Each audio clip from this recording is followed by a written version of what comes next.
ওং পরমাত্মনে নমঃ। শুনছেন চাণক্য শ্লোক নীতিযুক্তপতা। বৈরূপ্যমলঙ্কারেণ ছাদ্যতে। বৈরূপতা অলঙ্কার দ্বারা আচ্ছাদন করা যায়। যে কোনো পুরাতন বস্তুর দোষ আবৃত করা যায় তা সংস্কার করে, কিন্তু শরীরে কোনো দোষ থাকলে, সংস্কার থাকলে ত্রুটি ঠিক করা যায় না। সেই জন্য শরীরের ত্রুটি আবৃত করার জন্য শ্রেষ্ঠ উপায় অলঙ্কারের মাধ্যমে শরীরকে আবৃত করা। অলঙ্কারের নিজস্ব সৌন্দর্য আছে, যার দ্বারা এটি পূর্ণ শরীরকে আবৃত করা যায়। স্ত্রীণাং ভূষণাং লজ্জা। নারীর ভূষণ হলো লজ্জা। অলঙ্কারের মাধ্যমে নারী শরীরে যে সৌন্দর্য বৃদ্ধি পায়। তাছাড়া নারীর নিজস্ব কিছু গুণ থাকে, অর্থাৎ নারী সুলভ কিছু গুণ থাকে, যার দ্বারা নারীর স্বাভাবিক সৌন্দর্য বৃদ্ধি পায়। এসব ছাড়াও নারীর অন্যতম প্রধান অলঙ্কার হলো লজ্জা। লজ্জাই নারীর ভূষণ। বিপ্রণাং ভূষণাং বেদ। ব্রাহ্মণের অলঙ্কার হলো বেদ। নারীর অলঙ্কার যেমন লজ্জা, তেমনি ব্রাহ্মণের অলঙ্কার বেদ। প্রাচীন সমাজে বেদ পাঠের অধিকার ছিল ব্রাহ্মণের। বেদ হলো 4 প্রকার: ঋক, সাম, যজু, অথর্ব। বেদ শাস্ত্র পাঠ করা ব্রাহ্মণকে বলা যেত বেদজ্ঞ ব্রাহ্মণ। যাগ যজ্ঞের অধিকার ছিল একমাত্র বেদজ্ঞ ব্রাহ্মণ। বেদজ্ঞ ব্রাহ্মণই হতেন শাস্ত্রজ্ঞ পণ্ডিত, ব্রাহ্মণ কুলের সর্বশ্রেষ্ঠ। সেই জন্য বেদই ছিল ব্রাহ্মণের অলঙ্কার। সর্বেষাং ভূষণং ধর্ম। সকল মানুষের ভূষণ হলো ধর্ম। মনুষ্য জীবনে ধর্ম হলো অলঙ্কার স্বরূপ। ধর্ম কখনো মানুষকে অন্যায় করতে শিক্ষা দেয় না। ধর্মের মাধ্যমে মানুষকে শিক্ষা পায় দয়া, মায়া, দান, পরোপকারের মতো সামাজিক সুকর্মগুলি। ধর্মই মানুষকে জ্ঞান লাভ করতে সহযোগিতা করে। সুতরাং ধর্মপথে মনুষ্য জাতি চলা উচিত। ধর্মের আশ্রয় যে ব্যক্তি গ্রহণ করে তার কখনো পদস্খলনের সম্ভাবনা থাকে না। ভূষণামতি ভূষণং বিনয় বিদ্যা চ। সকল অলঙ্কারের শ্রেষ্ঠ অলঙ্কার বিদ্যা ও বিনয়। বিদ্যা হলো মনুষ্য জীবনের শ্রেষ্ঠতম অলঙ্কার, আর বিদ্যা গ্রহণ সঠিক হলে মানুষের মধ্যে বিনয় ভাবটি লক্ষ্য করা যায়। ফলে বিদ্যা ও বিনয় দুটি অলঙ্কার, কিন্তু এগুলি এমন অলঙ্কার যা শরীরে শ্রীবৃদ্ধি ঘটায় না। এগুলি সামাজিক অবস্থার শ্রীবৃদ্ধি ঘটায়। অনুপদ্রব্যাং দেশমাবসেত। উপদ্রবহীন দেশে বাস করবে। এ সময় উপদ্রবহীন স্থানে বাস করা উচিত, কারণ মানুষের জীবনে নানা ধরনের সমস্যা থাকে।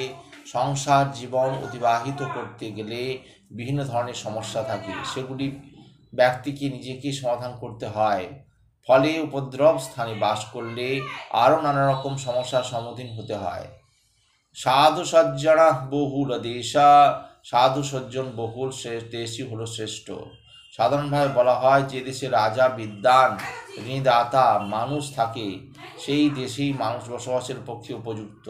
কিন্তু সাধু সজ্জন যে দেশে বাস করেন সেই দেশকে শ্রেষ্ঠ দেশ বলা হয়েছে, কারণ সাধু সজ্জনগণ প্রধানত শান্তিপ্রিয় ও শৃঙ্খলাবদ্ধ মানুষ।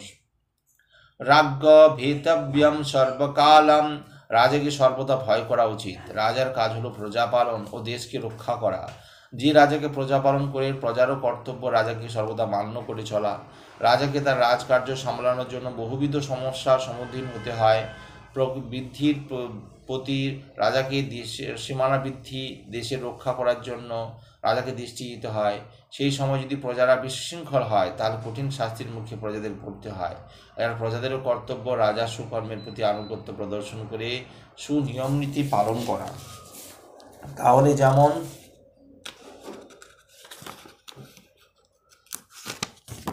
রাজার কার্য সহজ হয়, তেমনি প্রজাগণ শান্তিতে বাস করতে পারে। রাজ্ঞ পরং দৈবতম। রাজার থেকে বড় দেবতা নেই। রাজা অসীম ক্ষমতার অধিকারী। তিনি সকল প্রজাকে বিপদ থেকে রক্ষা করেন, আশ্রয় দেন। দেবতাকে চোখে দেখা যায় না, তাকে আমরা রক্ষাকর্তা বলে থাকি। সুতরাং বাস্তব দৃষ্টিতে তিনি তার প্রজাগুলিকে বিপদ থেকে রক্ষা করেছেন, অন্নের ব্যবস্থা করেছেন। সাধারণভাবে তাকে প্রভু বলে মান্য করা উচিত। সুদূরমপি দহতি রাজাগ্নি।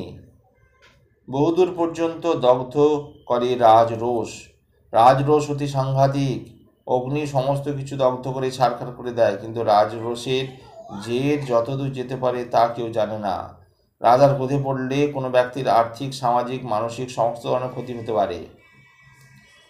রিক্তস্তু ন রাজাণম ভিগচ্ছেদ। শূন্য হস্তে রাজার নিকট যাওয়া ঠিক নয়। মানুষ যখন দেবতার নিকট যায় তখন শূন্য হাতে যায় না। মনস্কামনা পূরণের জন্য দেবতার উদ্দেশ্যে পূজার উপাচার নিয়ে যায়, তেমনিভাবে রাজার নিকটও মানুষ যায় কোনো রকম মনস্কামনা পূরণের জন্য। সেক্ষেত্রেও শূন্য হাতে না গিয়ে সামান্য কিছু হলেও নিয়ে গেলে রাজা খুশি হন, উদ্দেশ্য পূরণ হয়ে থাকে। গুণাঞ্চ দৈবাঞ্চ, গুরু ও দেবতাকে শূন্য হাতে দর্শন করতে নেই। রাজাকে যেমন শূন্য হাতে দর্শন করতে নেই, তেমনি দেবতাকেও শূন্য হাতে দর্শন করতে নেই। সেই রকমভাবে গুরু শিক্ষা দান করে জ্ঞানের আলো দান করেন। সুতরাং মনুষ্য জীবনে পিতামাতার পরে স্থান হলো গুরুর। সুতরাং গুরু দর্শনে গেলে শূন্য হাতে যাওয়া উচিত নয়। কুটুম্বিনা ভেতব্যম, কুটুম্বের ভয় করবে। আত্মীয় কুটুম্বের সর্বদা ভয় করে চলতে হয়, কারণ আত্মীয় কুটুম্বের মধ্যে কোনোরূপ সন্তুষ্ট বিধানের অভাব করলে নিন্দা সমালোচনা হয়ে থাকে। এর ফলে নিজ গৃহে শান্তি ক্ষুণ্ণ হয়। গন্তব্যাঞ্চ শব্দ রাজকুলাম, রাজসভায় সর্বদা যাওয়া উচিত। রাজসভায় নিয়মিত যাওয়ার অভ্যাস করা ভালো, কারণ রাজসভায় বিভিন্ন জ্ঞানী গুণী মানুষগণ থাকেন, সেখানে বিভিন্ন বিষয় নিয়ে আলোচনা হয়ে থাকে। ফলে রাজসভায় গেলে বিভিন্ন ধরনের অভিজ্ঞতা সঞ্চয় করা যায়। রাজপুরুষেই সহ সম্বন্ধং কর্যাৎ, রাজপুরুষের সঙ্গে সম্পর্ক স্থাপন করা ভালো। যারা রাজকার্যের সঙ্গে যুক্ত থাকেন তাদের রাজপুরুষ বলা হয়। নিজেকে যদি রাজকার্যে কোনোভাবে যুক্ত করতে হয় বা কোনোভাবে রাজানুগ্রহ লাভ করতে হয়, তাহলে রাজপুরুষের সঙ্গে সম্পর্ক গড়ে তুলতে হবে, বিভিন্নভাবে তাদের খুশি করতে হবে। রাজদাসী ন সেবিতব্যা, রাজদাসীকে উপভোগ করবে না। রাজপুরুষের সঙ্গে সম্পর্ক রক্ষা করা চললেও রাজদাসীদের সঙ্গে সম্পর্ক তৈরি করা কখনো উচিত নয়। রাজদাসী হলেও সে দাসী গোষ্ঠীর মানুষ, ফলে তার জন্য ব্যক্তির যে কোনো ধরনের দুর্নাম দ্রুত ছড়িয়ে পড়তে পারে, রাজরোষে পড়তে পারে। যতটা ঘটবে তার থেকে বেশি গুণ মানুষ জানবে। রাজদাসীর সঙ্গে সম্পর্ক এড়িয়ে চলাই কর্তব্য। ন চক্ষুষাসী রাজারাং নিরীক্ষেত, রাজাকে নিরীক্ষণ করবে না। রাজদরবারে যাওয়া ভালো, কোনোভাবে রাজানুগ্রহ হওয়া ভালো, কিন্তু রাজাকে বিশেষভাবে নিরীক্ষণ করা, রাজার কোনো কিছু সম্পর্কের প্রতি আগ্রহ দেখানো, খোঁজ খবর নেওয়া অনুচিত, কারণ যে রকমভাবে রাজরোষে পড়লে জীবন বিপন্ন হতে পারে। জনপদার্থং গ্রামস্তজ্জতে, জনপদ পেলে গ্রাম ত্যাগ করবে। জনপদ পেলে গ্রাম ত্যাগ করা যায়, অর্থাৎ বৃহৎ কিছু পাওয়ার সম্ভাবনা দেখা দিলে ক্ষুদ্রকে ত্যাগ করা যায়। নীতিজ্ঞানের মতে কুলরক্ষার জন্য একজনকে ত্যাগ করা যায়, গ্রাম লাভ করলে অন্য কুল ত্যাগ করা যায়, জনপদ লাভ করে কুল ত্যাগ করা যায়। সুতরাং অপেক্ষিত বৃহতের জন্য ক্ষুদ্রকে ত্যাগ করা যায়। পুত্রে গুণবতী কুটুম্বিন স্বর্গা, পুত্র গুণবান হলে কুটুম্বগণ স্বর্গ লাভ করে। অগুণবান শতপুত্রের তুলনায় এক গুণবান পুত্র অনেক বেশি কাম্য, কারণ বহু পুত্রের মধ্যে নানান দোষ থাকে, বহু পুত্রে কলহ লিপ্ত থাকে। তাছাড়া বহু পুত্রের মধ্যে কোনো গুণ না থাকলে তা চরম দুঃখের কারণ হয়। সেজন্য একজন পুত্রই যদি সৎ চরিত্রবান, উপযুক্ত শিক্ষায় শিক্ষিত হয়ে থাকে, তাহলে পিতামাতার স্বর্গ গমনের ফল লাভ হয়ে থাকে। আত্মীয় কুটুম্বগণও তার প্রশংসায় পঞ্চমুখ হয়ে থাকে। কুটুম্বার্থং পুত্রস্ত্যজ্যতে, কুটুম্বগণের জন্য পুত্রকেও ত্যাগ করবে। পুত্র সন্তান হলে বংশের মুখ উজ্জ্বল করবে, পুত্রের মাধ্যমে কুল মর্যাদা রক্ষা পায়। কিন্তু পুত্র যদি বংশগরিমা বহির্ভূত কাজ করে, তাহলে বংশের মর্যাদা হানির পরিবর্তে পুত্রকে ত্যাগ করাই ভালো। আত্মার্থাং সর্বং ত্যজ্যতি, আত্মরক্ষার জন্য সকলকে ত্যাগ করা যায়। সমস্ত মানুষই নিজেকে সবথেকে বেশি ভালোবাসে।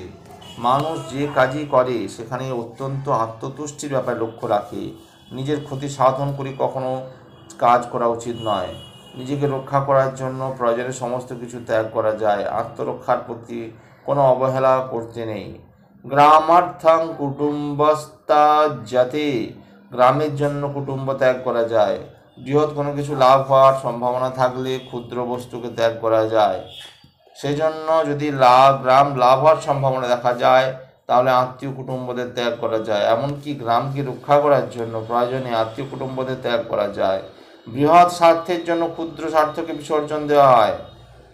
পুত্র লাভ হলো শ্রেষ্ঠ লাভ, পুত্র লাভ হলো শ্রেষ্ঠ লাভ। দুই পুত্রই পিতামাতা স্বর্গগমনের পথ প্রশস্ত করে, কারণ পুত্রই একমাত্র পিতামাতার পারলৌকিক কর্মের অধিকারী। আর পারলৌকিক কাজ না হলে মানুষের স্বর্গপ্রাপ্তি ঘটে না। পুত্র যেমন বংশ রক্ষা করে, কুলের মর্যাদা রক্ষা করে, ধর্ম কার্য সম্পাদন করে, ঐতিহ্য সুখ দান করে, তেমনি পারলৌকিক কর্ম করে পিতামাতাকে স্বর্গারোহণে সহযোগিতা করে। আজ এই পর্যন্তই। আগামী পর্বে চাণক্য শ্লোকের পরবর্তী অংশ। ভালো লাগলে চ্যানেলটি অবশ্যই সাবস্ক্রাইব করবেন ও পাশে থাকা বেল আইকন অবশ্যই ক্লিক করবেন। ওম পরমাত্মনে নমঃ।